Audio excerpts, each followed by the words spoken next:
मोठ्या प्रमाणात राज्यभरात देशभरात जे आहे औरंगजेबाचं उदात्तीकरण महाराष्ट्रामध्ये वाढत चाललेलं आहे आणि याच अनुषंगाने औरंगजेबाची कबर ही हटवली गेली पाहिजे असं हिंदू समाजाकडून वारंवार सांगितलं जात आहे। आज आंदोलन केलेलं आहे विश्व हिंदू परिषद आणि बजरंग दल।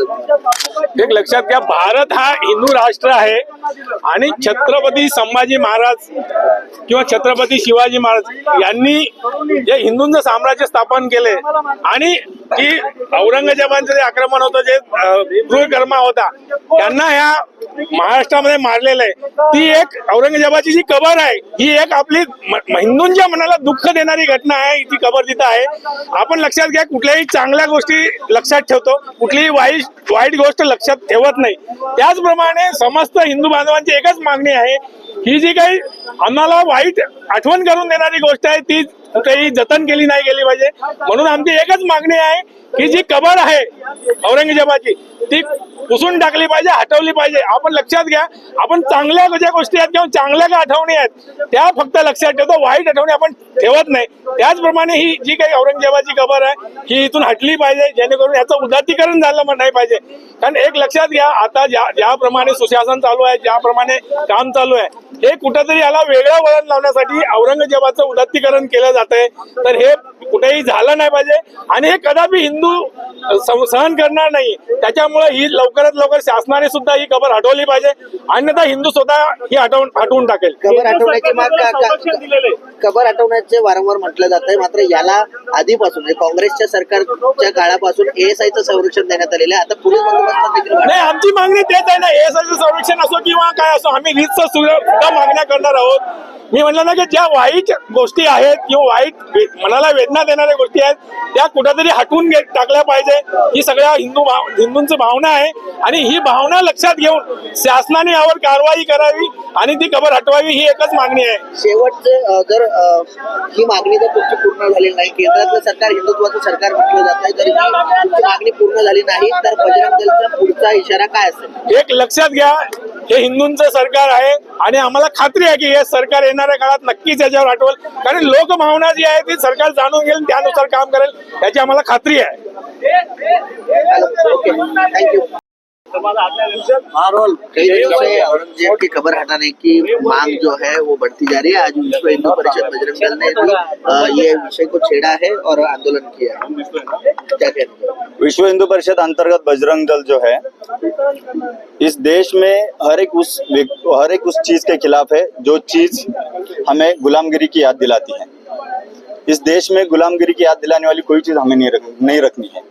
विश्व हिंदू परिषद बजरंग दल जो है संस्कृति की रक्षा करता है, देव देश धर्म का कार्य करता है। छत्रपति शिवाजी महाराज, छत्रपति संभाजी महाराज, छत्रपति शिवाजी महाराज जी को औरंगजेब ने धोखे से आगरा बुलाया। आगरा बुलाने के बाद उसको छत्रपति शिवाजी महाराज जी को कैद किया। छत्रपति संभाजी महाराज जी को पकड़ने के बाद वो तुरंत मार सकता था, लेकिन उसे इस देश को दिखाना था कि 40 दिन तक हम आपके छत्रपति के कैसे हाल करते हैं, उनकी कैसे निंदा करते हैं। इसकी कोई आवश्यकता नहीं थी। और ऐसे क्रूर व्यक्ति की, जिसने अपने पिताजी को कैद में डाला, जिसने पिताजी को पानी तक नसीब नहीं होने दिया, और किस लिए? राजपाट के लिए, तख्त के लिए। उसने अपने सभी भाइयों को मार के फेंका। तो ये सब क्रूरता दिखाने वाले व्यक्ति का आदर्श इस देश में कोई नहीं मानता है और मानेगा भी नहीं। और इस देश को ऐसे व्यक्ति के नाम की भी जरूरत नहीं है। कुछ दिन पहले आपने देखा होगा, औरंगाबाद का जो नाम है छत्रपति संभाजी नगर करना किया हमने। आवश्यकता क्या है इस सब चीजों की? तो जो गुलामगिरी में हमारे देश के कुछ लोगों ने हमारा जो देश जो गुलामगिरी में था, उसकी याद हमें जरूरत ही नहीं है ना। इस देश को शौर्य की जरूरत है। छत्रपति शिवाजी महाराज जो है, इस देश को छत्रपति शिवाजी महाराज जी की जरूरत है, महाराणा प्रताप की जरूरत है, छत्रपति संभाजी महाराज की जरूरत है, प्रभु श्री राम जी की जरूरत है। तो ये औरंगजेब की आवश्यकता है ही नहीं। और ये औरंगजेब ने अपने हमारे देश का न कौन, ये औरंगजेब यहाँ पे आता है, गुरु गोविंद जी की हत्या करता है, गुरु तेज बहादुर जी की हत्या करता है, उनके 2 बेटों को मारता है। कितने क्रूरता से मारता है, आप सभी ने देखा होगा। इस चीज की आवश्यकता क्या थी? अगर आप राज करने के लिए आए हो तो लड़ाई करो, जीतो, राज करो। जिस प्रकार से देखा जाए केंद्र में सरकार है, ऐसे लगातार बातें की जा रही है, लेकिन जिधर वो कबर है वहाँ पे कांग्रेस के काल से एएसआई का संरक्षण दिया है। आप क्या केंद्र सरकार से मांग करोगे, और अगर आपकी मांग पूरी नहीं होती है तो आपका अगला बदलता है? देखिए, हमारा केंद्र सरकार से भी मांग है, हमारा राज्य सरकार से भी मांग है। मैं तो स्पष्ट कहूंगा, अगर देश में रहना होगा तो हिंदुत्व की बात करना पड़ेगा। राजकीय नेताओं से भी मेरा स्पष्ट कहना है कि हिंदुत्व की सरकार आपको कहने से नहीं होगा, हिंदुत्व का काम आपको करना पड़ेगा। हिंदू जो चाहता है उसको पूरा करना पड़ेगा। तो हमारा केंद्र सरकार से भी निवेदन वही है, राज्य सरकार से भी निवेदन वही है। राज्य सरकार इस विषय को लेवे और वो पूरा करे। अगर नहीं करता है तो मैंने जैसे पिछली बार भी कहा कि बजरंग दल कोई विषय अगर लेता है तो बजरंग दल चुप नहीं बैठेगा जब तक वो विषय पूर्ण नहीं होता है। आप सभी को पता है प्रोफेसर राम जी का मंदिर के बारे में भी बजरंग विश्व हिंदू परिषद अंतर्गत बजरंग दल ने कितना संघर्ष किया। संघर्ष तो हम करेंगे ही, तब तक चुप नहीं बैठेंगे जब तक वो कबर हटेगी नहीं।